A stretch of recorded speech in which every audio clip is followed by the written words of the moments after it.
Hey, so I just finished auditing $100,000 a month spending Google Ads account, and I wanted to take you exactly down the list of the five main things that I actually just went through with the CMO on a sales call recently and said, hey, here are the main things I want to do in this account so we can cut your CPL, cut your cost per book call. This is technically in the e-commerce space. However, it's a longer sales cycle and higher AOV. So the sales process is more manual outreach and not so much, or more manual and not so much, just buy it right away on Shopify.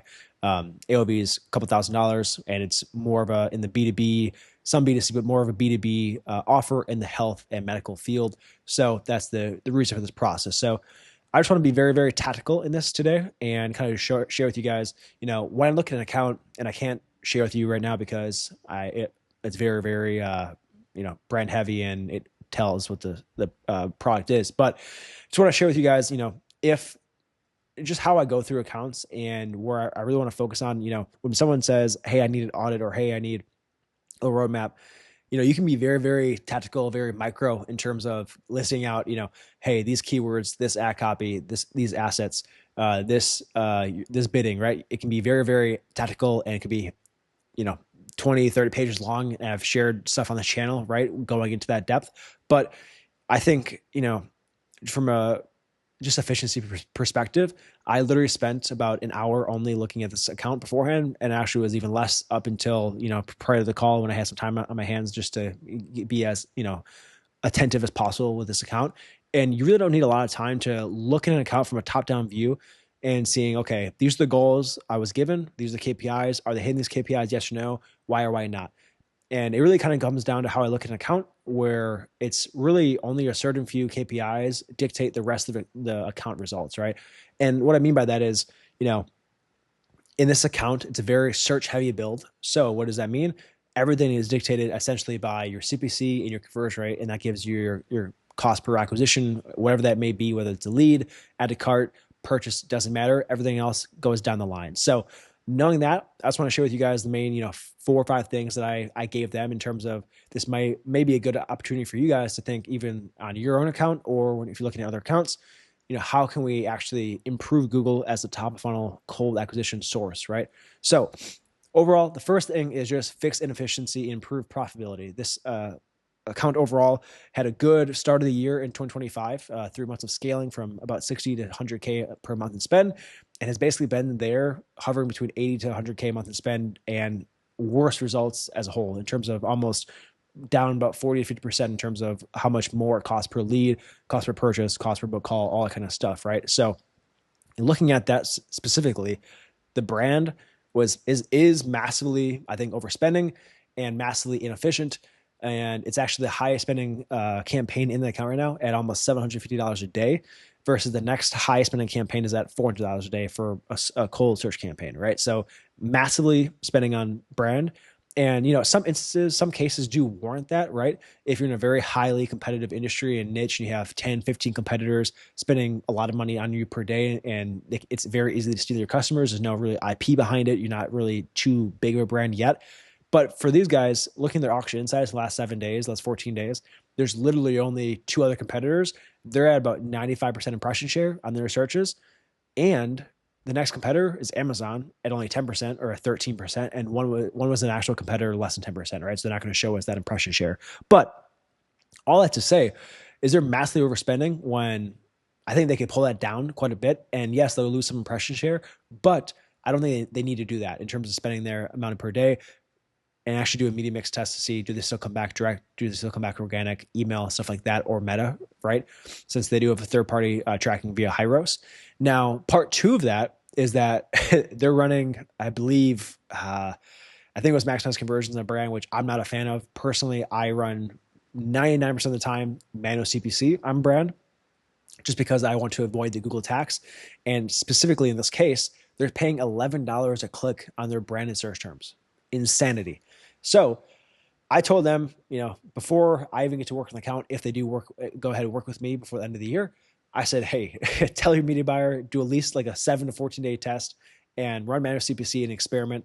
And I would start off at like a $5 or $6 bid cap and say, hey, can I just pull back almost double what I'm spending and just improve my efficiency? Because the cost per lead, cost per book call, and cost per sales we're doing worse than some of the top of funnel prospecting campaigns. That's how overspending they are in doing the brand stuff. So that's the main thing. They're just overly inefficient in terms of their bottom of the funnel traffic here.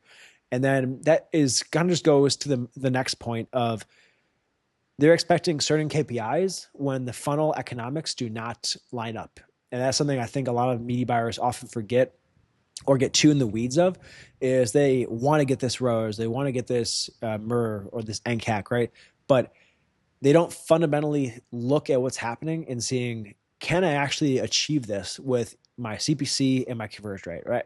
That all is what it comes down to, especially in this account where they're search heavy and really only running search. They're just starting to some demand gen video stuff, and I'll get to that. But the main thing is, if they need, let's say, a $100, just using their own stuff, right? They want a 250 cost per qualified lead, and like I think it was a 500 cost per qualified book call, or maybe a little more than that. But either way, looking at their actual math right now, their CPCs on most of their campaigns are way too high, and their conversion rates are way too low, which are two bad inputs equal a very bad output, and that's why they're inefficient and losing money right now versus Meta is doing a very, very good job.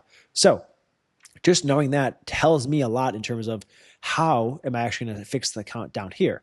This is the main thing you need to look at in terms of what's the main bottleneck for them. It's CPC as well as conversion rate. So we need to fix both or fix one, right? Doesn't matter. And then from there, we go to the foundational stuff. And this is kind of where, I think most people can get this, but it's very easy to often overlook, especially if you're too deep in the account or you haven't thought about it long enough. But one is misaligned smart bidding targets with what you want, aka they want a certain cost per qualified lead, but they're still bidding off of all leads. Now they are taking a step in the right direction in terms of they just started importing these back into the account for what a qualified lead is. But one of the main pain points right now is their lead qualification rate is pretty bad. I think it was 1 out of 5, 1 out of 4 versus Meta's like 1 out of 3 to 1 out of 2 almost, which is crazy to think about because this is top of funnel search intent versus Meta's outbound, right? So knowing that they're taking the right step, but this is something for all you guys in terms of if you want a certain KPI like cost per sale, NCAC, cost per lead, cost per book call, doesn't matter what it is, you should be optimizing for that, right? So in this case, optimizing for qualified leads, and then once you have enough volume, optimizing for qualified book calls. For you guys, and for more of the traditional e-commerce sense, this is a weird hybrid e-com account. Optimizing for new customers, and then ideally optimizing for first click new customers, and that's something I want you guys to do using CAPI imports from Blotout, preferably. I wish I had my affiliate code in the description, but I don't have it yet. But from there, uniform smart bidding, which what I mean by that, or uninformed smart bidding, excuse me. They have no customer data in the account. Now they don't have enough data for the 1,000 customers because it's a newer brand, but they do have quite a bit of data for qualified book calls, which is the last step before they become a customer. So at least telling Google that in the meantime, until they have 1,000 customers that are matched for telling Google what a customer lifecycle event is, will help Google with smart bidding since they are depending on smart bidding.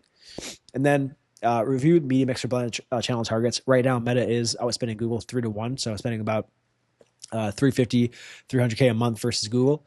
Now, if I get in the count, that's something we need to really take in mind, because if they want to test more and more video and statics, since that's what's working on Meta, which they should.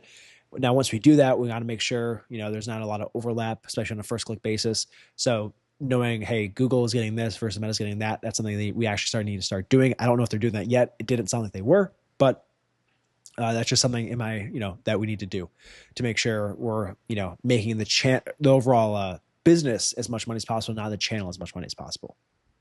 Now, getting into the very, very tactical media mix stuff or media buying stuff that most of you probably want to know is, how can I fix the main two problems and another problem, right? So first thing is we got to get more efficient before we can scale. But with their problems of having too high of costs in the CPCs, there's an ability to scale without spending more money if we can reduce those costs and still spend the same amount of money, right? Just increase the amount of traffic for the same amount of cost, which is awesome.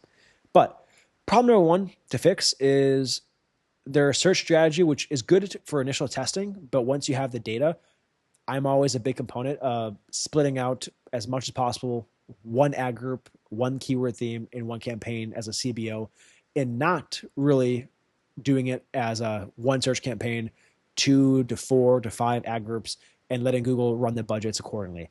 I don't think on the search side that really makes sense the most, because if you have a keyword theme or a product, whatever, outperform everything else in the campaign, and it's not getting the most amount of spend, or it's only getting a portion of that spend and not maximizing the impression share and scaling that you could, you're missing out on easy revenue or profitability.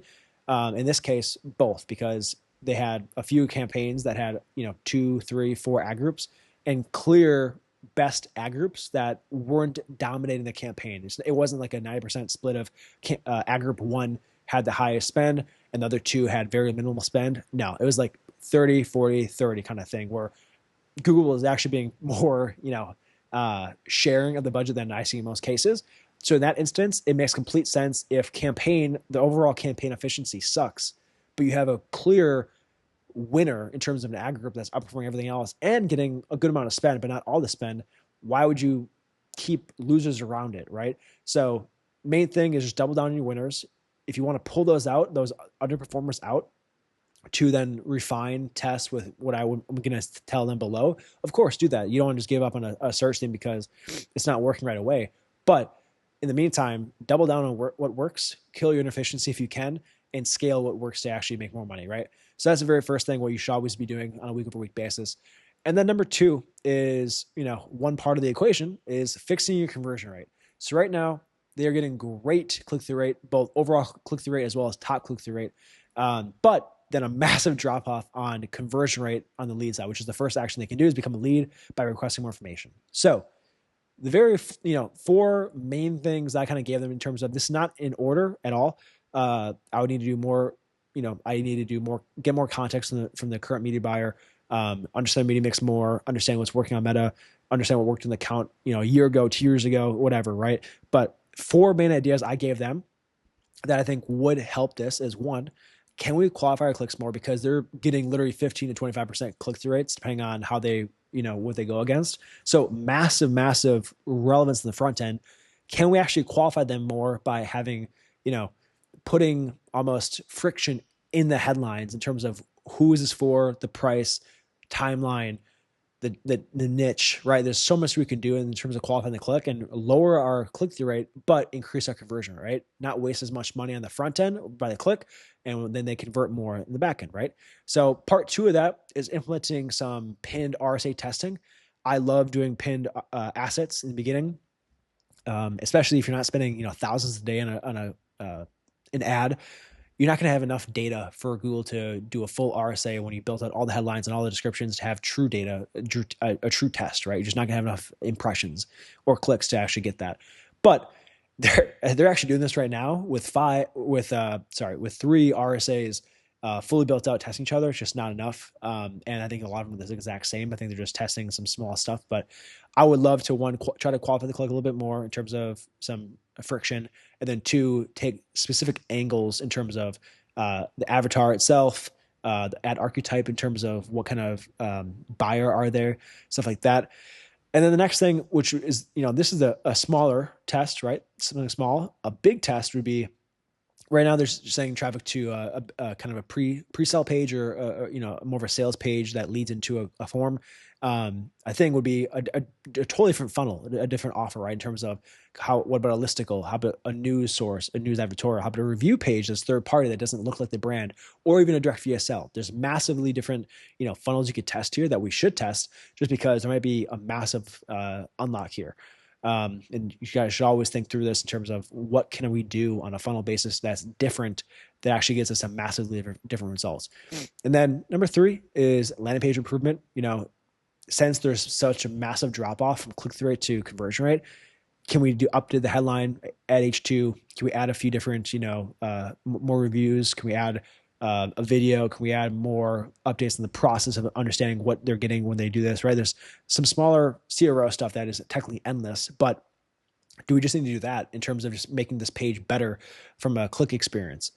And then number 4, more of another, media buying tactical thing, is specific device scaling. Usually I'm not a huge fan of doing this, but in this instance, looking at all time for one of their main non-branded top funnel campaigns, it was a clear difference of, maybe we should be doing this because there's, a clear way of, if scaling is not the main goal right now is efficiency, can we spend the same amount of money or spend a little bit less, but have way more efficient use of our spend? And I think they could, because they're getting a 249 CPL on mobile versus on the computer versus a 429 on mobile. This is backwards. So clearly the market responds better to computers versus mobile for the shopping experience, which makes sense because of the market itself and the timeline on doing this.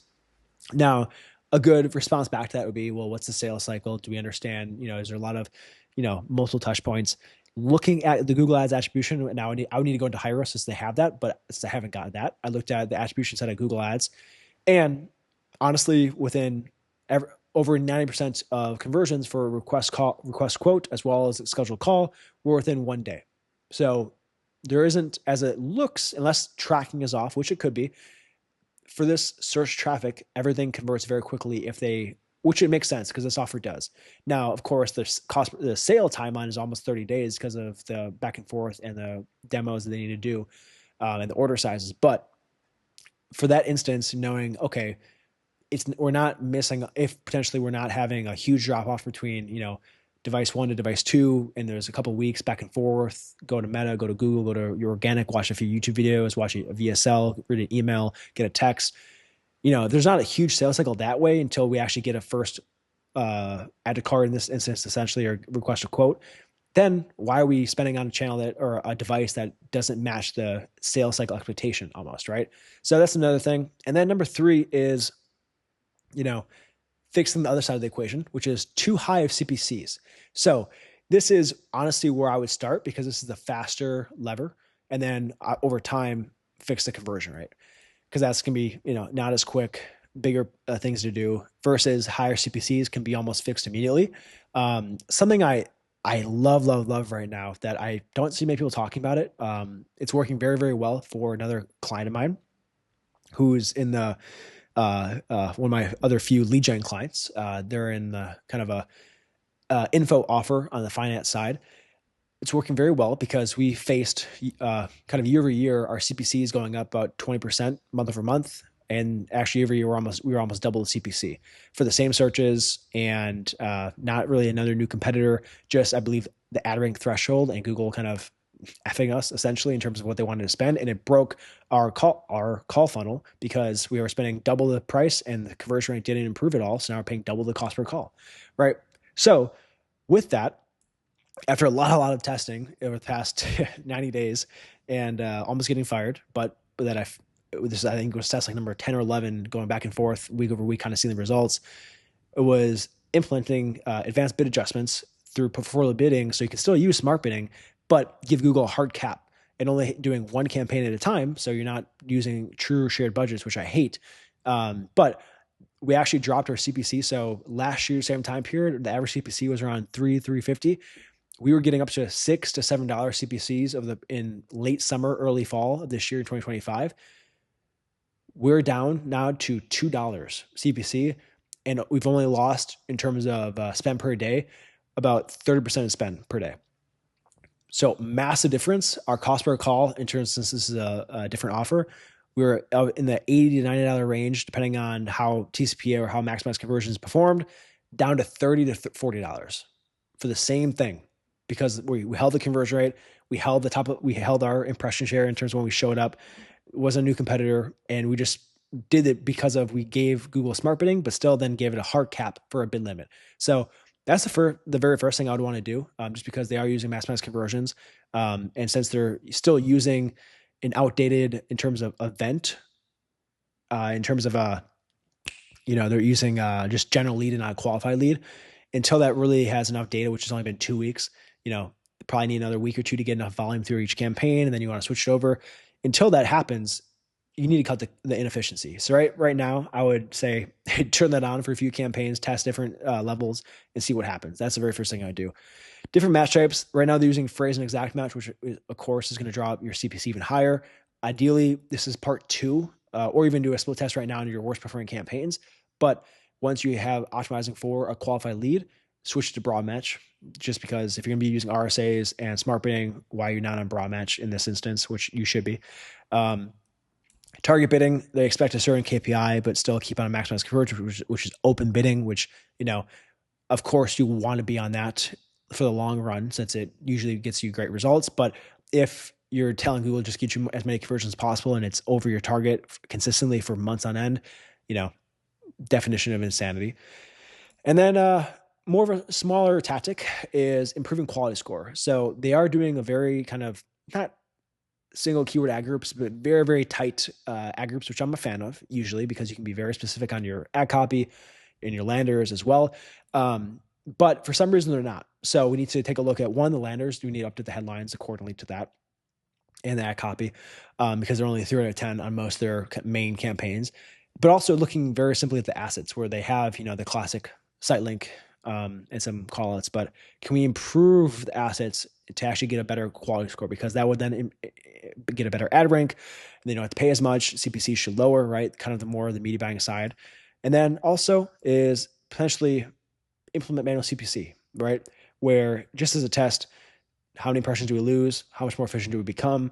Just very, I would rather keep smart bidding in this account because it's been trained off it. But if you want to test it, what can we do if we just go back to manual? That should be an experiment you run anyways, right? And now the last two things, I'll be quicker here because these are more of a to test once we get search done because search is the only real campaign in the account right now, would be, there's no shopping, which some competitors are on shopping, but it would be helpful to take over the search engine results page, the SERP, for free with all those impressions that shopping can do and have more advanced duplication occur as well since you can have multiple PLAs in the same SERP versus only one search ad, right?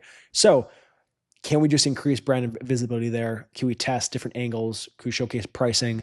Can we showcase different static ads in terms of the PLA images, right? Just to take over the search results page more. So that'd be something I want to test.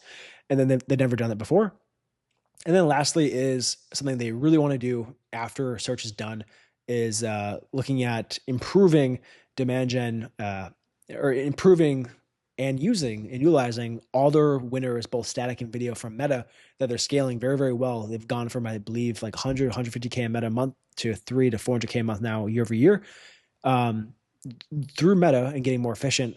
None of those are being really tested that well on Google. They've done a few demand gen tests in the past that all basically sucked.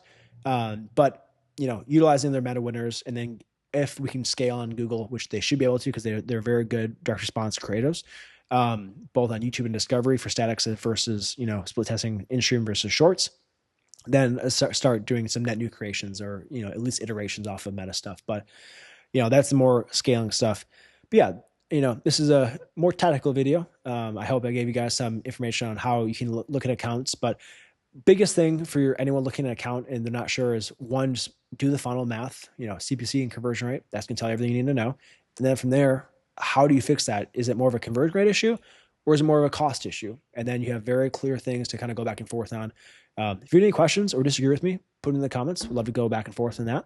And if you want me to take a look at your own ad account, if you're an ecom brand or even lead gen as well, happy to do so. Just type in audit in the comments below and I'll reach out to you and let's get back and forth and get that going, or reach out to me on Twitter at Schmelebeck or Collin Schmelebeck there. And yeah, have a great day. Thank you.